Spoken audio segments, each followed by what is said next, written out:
Good morning, good afternoon, good evening, whatever time it is, again, that you're tuning in to the Brent Lemmer podcast. Welcome, and thank you for tuning in and listening. I truly do appreciate it. It's kind of been fun the last few weeks watching the numbers on like Spotify for Creators side of like where I post everything and seeing how many people have listened to it, how many people have seen it, and then like the conversion rate. And you see like, okay, these people saw it, and then these people watched it, listened to it, how long they listened to it. It doesn't give me your names, so no worries there. It just shows me the numbers, which is pretty cool. So cheers to that. Also, in honor of cheersing, cheers to Press Coffee for my unofficial sponsorship, which is a joke. I don't have a sponsorship and I am not sponsored by them. But of course, per usual, I am sipping on some Press Coffee. Today we have a iced Americano with honey. Picked it up here this morning. Absolutely delicious. Today's topic is social media and its effect on our daily lives. This is kind of a topic that I've recently become passionate about, just kind of analyzing and reflecting on my own screen time, my own journey with social media. I actually took a long break from it for a while and kind of now being back in it with my business, R Star Ventures, and kind of learning the ropes of posting for my business, trying to gain clients, gain traction that way, and also just sharing what I do with the public. We're going to go through some stats today, some deep dives of why it's good, why it's bad, and yeah. So let's just get into it. I guess I'll dive into my personal experience with social media. So I am 26 years old, and I've pretty much grown up with social media my entire life. I remember when I first got my first email, I was probably 12 years old. It was a Hotmail. And I believe I also got a Facebook probably at the same time, or probably age 13 or 14. The original Facebook that I have, I deleted. My account got hacked, so that was kind of a bummer. So fully deleted it. And that was 2021 that happened. But kind of back to the beginning, I remember when Snapchat first came out, I was a 7th grader. I had my iPod Touch. I didn't have a smartphone yet. Of course, you know, everybody in junior high, we all had Snapchat. We were kind of the first wave of Snapchat. I remember when Instagram used to only be photos, and wasn't everything that it is today. It wasn't a business center like it is now. And it's just kind of crazy to see how it's evolved. And it's also crazy to see how I've evolved through having social media, my short breaks in the grand scheme of things, my short breaks from social media as well. And yeah, I guess, so I fully took a break from all social media in 2024, 23. I deleted my Instagram. I deleted my Facebook. I didn't have any social media apps on my phone. I deleted my Snapchat.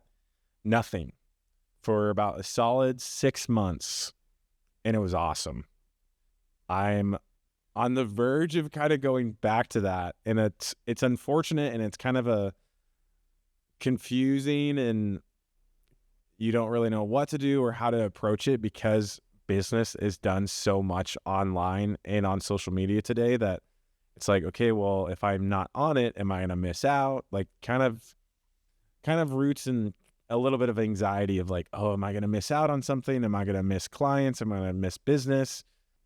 It's become so much integrated into our lives of like, when I got back on social media, actually not that long ago, probably would have been last August, September, instantly, within a day of being on it, I realized that there was like a pickleball club, Scottsdale Run Club, there's a paddleboarding club, there's all these things, all these activities and things that I can go do to go meet people. So I think while it's very easy to latch onto the idea of social media is this bad, scary, ugly thing, it's also this awesome thing where we can connect, use it intentionally, meet people, find business, bring value to other people in any way, shape, and form.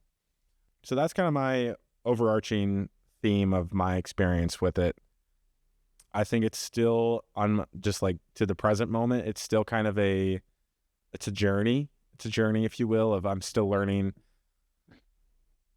kind of my boundaries with it and looking at my screen time, how much time I do spend on social media, and if it's intentional time or if that's sometimes time wasted. That's just part of the journey, I think. And we're all human. We all fail sometimes. You just got to keep learning from our past and moving forward. So with that, let's get into it. So section 1 is social media reality check and some stats here. According to the U.S. Surgeon General, copyright 2023, 1 in 2 adults who spend 3+ hours a day on social media report symptoms of depression or anxiety. Next fact, according to Common Sense Media, copyright 2023, 1 in 4 children have been contacted by a stranger online in a way that made them feel uncomfortable. According to Pew Research Center, copyright 2022, 1 in 3 U.S. adults say social media has mostly negative effect on their mental health. Mm-hmm. Again, according to Pew Research Center, copyright 2022, 1 in 5 teens say that social media has made them feel worse about their own life. According to the CDC, copyright 2021, 1 in 6 youth have experienced cyberbullying on social media. And last but not least, according to the APA Stress in America report, copyright 2023, 1 in 5 adults aged 18 to 29 say social media has made them feel more anxious or depressed frequently. Mm-hmm. So there are the facts. That's some quick highlights, some quick stats for you. I find some of these stats kind of alarming. 1 in 3 U.S. adults say social media has mostly a negative effect on mental health. So 33% of Americans, or 33% of adults, so that I'm not sure if this is worldwide or if this is just in the U.S. Still a lot. It's a ton of people. I know even the reason why I'm doing this podcast is, I would say, in the last few weeks, I've kind of felt bad about my social media usage and kind of its effects. It's very, very easy to get caught up in this comparison trap and seeing all of these quite literally highlight reels of everybody's lives, whether that's friends, family, influencers, people who are paid to do this. Another fact that I found earlier, I don't have it right in front of me, but in 2024, $1 trillion was spent on social media. Trillion.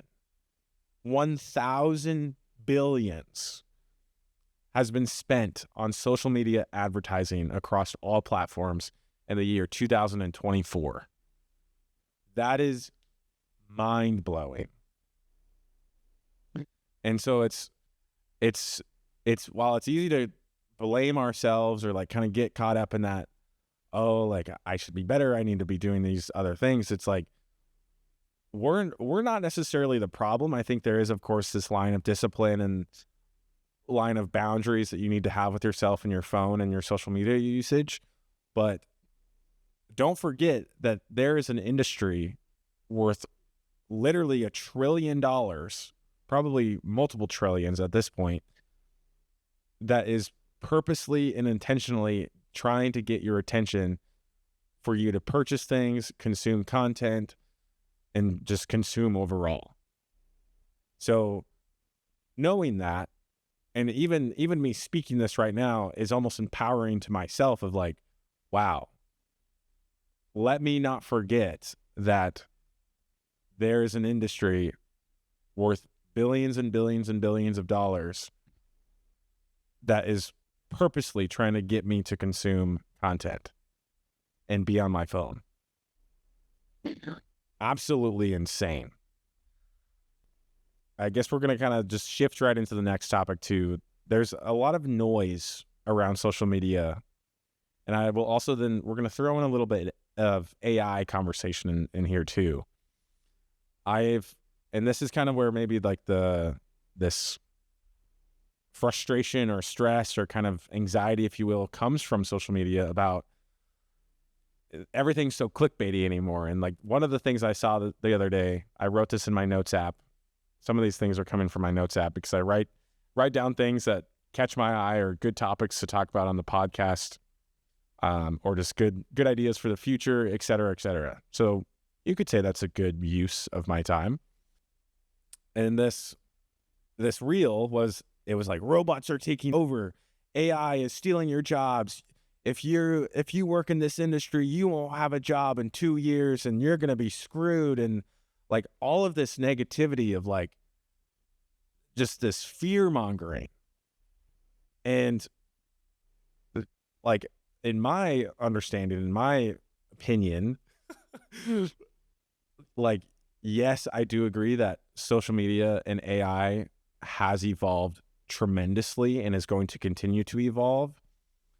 But I don't think at the end of the day that all human aspects of whatever this industry that it was talking about is going to be eliminated. I think that is a very bold assumption to be throwing out into the social media world to try to get attention, to try to tell people to do something. It's almost manipulative, if you will, in my opinion, where it's like, first off, we don't know that. Second off, I do think that people still want human contact. I have conversations with clients, friends, people at coffee shops, and sometimes like this AI topic comes up and it's a very lighthearted conversation majority of the time. And like, I think people are longing and still needing human contact. We can't rely on robots, but I think there's a need and a necessity for human skills, human contact, actual interpersonal skills and relationships to build with people, because a robot can only do so much. It can probably create a lot of things. It can do a lot of things for you, but you still need the human person there to, I guess, if you will, sell the feeling, or you still need the human element to manage the transaction or manage the relationship or whatever it may be. I think my words are kind of lacking on that, but I hope you know what I mean. I guess in summary, some other notes that I wrote with that is just humans still have skills that robots cannot replace. Business people aren't going to take time away from their skill or their business to make content. I think that was also what this reel was about. It's like, if you work in marketing, your job is going to be gone in 6 months. It's like, okay, it might be easier. There might be things that I can let AI do for me, but it's not going to be gone. Because I think the whole point of it was like, you can use this AI program to do all of your marketing for you and yada, yada, yada, all this, all that. And it's like, I've talked to business people, they don't want to. They're focusing on the business that they are doing and they're creating, whether it's real estate, fashion industry, like landscaping. They are not going to take time out of their day doing the skill that they're good at and they're professionals at to learn a whole new system of AI and marketing and using these tools. Maybe they will. I'm sure some of them will, but majority of them that I speak with, they don't want to. They would much rather work with a human being and have someone build that and do that for them so they can focus on continuing to build their business. And at the end of the day, the famous saying, time is money. Unfortunately, unfortunately, however you want to look at it, whatever your frame of mind is, time is money, and we do live in a capitalistic society. So if someone is willing to pay for a service or a product or someone to do something for them, they will. Which leads me to our next topic, which is section 3, the unnatural nature of social media, why it both helps and hurts. Fundamentally, social media is slightly unnatural. In the past, I was told that like human beings aren't meant to have like communities over like 100 people or something. Our brains are not wired. I don't know where this information is coming from. I've just heard this through the grapevine, and it stuck with me. Humans are not meant to get on their phone and see a headline from China or London. I think it just comes back again to the science of like human beings' brains are not wired to have all of this information coming at them from all over the world at all times of the day. That's very overwhelming. That's very overstimulating. And anytime that I've taken a break from my phone and taken a break from the news, social media, it's always been rewarding. It's never been bad. It helps me get more connected with myself, get connected with the people around me, with nature, with God, with anything of the sort, and kind of focusing on my local news, I think, is important. You know, it's good to know what's going on down the street. Of course, social media is a huge business growth tool and personal branding tool. It's an amazing way to learn and share knowledge quickly, fast. I think even this podcast is a testament to that. It's honestly pretty cool to think like, you know, probably 30 years ago, the only way for me to have, quote, a podcast would have been if I were to record a tape and send it to everyone, or be on the radio, like be a radio host and just have the mic and talk and have a talk show. But now, how cool is it that all of us can, like, you could literally record a podcast from your phone. It doesn't have to be a professional mic setup.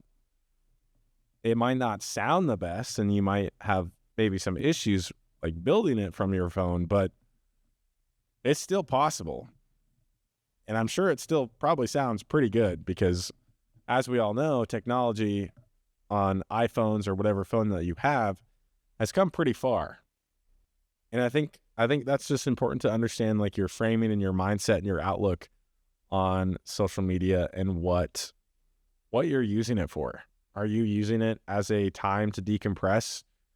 And if so, maybe then wasting time and scrolling for an hour isn't a bad thing to you, because maybe that's your way of decompressing at the end of the day. I think there is obviously other cons of, if you can't control those scroll times and you find yourself doom scrolling, as they call it, for hours upon hours, of course that's going to start affecting you, whether with your mental health or with your productivity. Maybe you're distracted at work and you're not getting your job done. There's a lot of things that you kind of lose control of unknowingly, and it can really start to affect you. So I guess finally, it's just kind of rediscovering real life and the beauty beyond the screen, and even the beauty within the screen. I think there is huge pros, and there's also still cons to, you know, social media, having technology all around us nearly 24/7. But I've noticed when I have taken time away or set my phone and only used it in certain areas of my house, like I actually just implemented a new rule of mine that I can only use my phone at my desk. And if it's not at my desk, it is at night and it's charging in the bathroom. I do not have it by my bedside. I used to, but I don't anymore. And I'm excited to see how it goes with only being allowed to use it at my desk. Probably going to miss a few phone calls, probably going to miss a few text messages, but only having it at my desk Monday through Friday or wherever I'm working from, I think will be a huge help to be less distracted and to focus on the things that do matter. I've also noticed when I go on walks or go over to the coffee shop or am out with friends, leaving my phone in my car, at home even, or just leaving it in my pocket has allowed me to become much more present, much more intentional with who I'm listening to, how I'm listening to them, how I'm responding to them. It allows me to be fully in the moment and to oftentimes in the recent weeks where I've experimented with this and like leaving my phone at my house while I walk across the street to go get coffee, I see how much more engaged I am with the barista or the people I pass by on the street or the other shops that I walked by and walked through, and how much more engaging I am with other human beings of just having conversations and speaking with each other, sharing those little moments. I know that sounds kind of cheesy and like, whatever, but I think it's just important to appreciate the beauty around you, because if you're constantly looking at your phone, you're going to miss some things. Like, one of my favorite restaurants here in Scottsdale, it's called The Ends. I was there the other night and I was talking to the bartender about this as I was eating dinner, of, how cool it would be if restaurants and bars and coffee shops all like started saying, hey, you can't have your phone. We'll lock it up for you. We'll provide lockers, but you're not allowed to be on your phone. Like, let's interact with each other. Let's chat with each other. Yeah, I think that would just be incredible. I think coffee shops are one of those places where, of course, Monday through Friday, people are working, but I think it'd be really cool if some coffee shops on like Saturday mornings or Sunday mornings made a big rule, like, you're welcome to come here, but you cannot have your phone out. No phones allowed. And just how many new relationships, how many new business transactions, and how many, who knows, maybe you meet your wife, maybe you meet your husband. Like, how cool. Like, I think maybe in the past, in situations where I was on my phone, like, who's to say that I didn't walk past a potential future spouse, a potential future friend, or a job opportunity? Who's to say? So yeah, I guess finally I'll leave you with a little call to action. I guess I just think about how you use your social media and maybe set some boundaries, maybe experiment with finding some balance. And I steal the little quote from the book Atomic Habits a lot, is make it a game. Say your screen time is 5 hours per day right now. Like, make it a game to cut that down to 3 hours. It just makes it more engaging and more exciting and competitive, of like, oh, like, how do I get it from 5 hours to 4 hours to 3 hours to 2 hours? And it's more exciting that way. Even with anything in life besides social media, like, make it a game. Like, finding new friendships, make it a game. How many people can I talk to today? Like, can I make it to 10? And if I talk to 10 new people today, can I treat myself to ice cream? Like, having that, the game, accomplishing the goal, and a reward to then give your brain stimulation and excitement to keep doing it. So yeah, I hope you enjoyed today's podcast. It was kind of chaotic. It was kind of all over the place. That's pretty much it. So I hope you have a good day. I hope you have a good week, a good year, a good life, and cheers. And we'll talk to you in the next pod. Peace.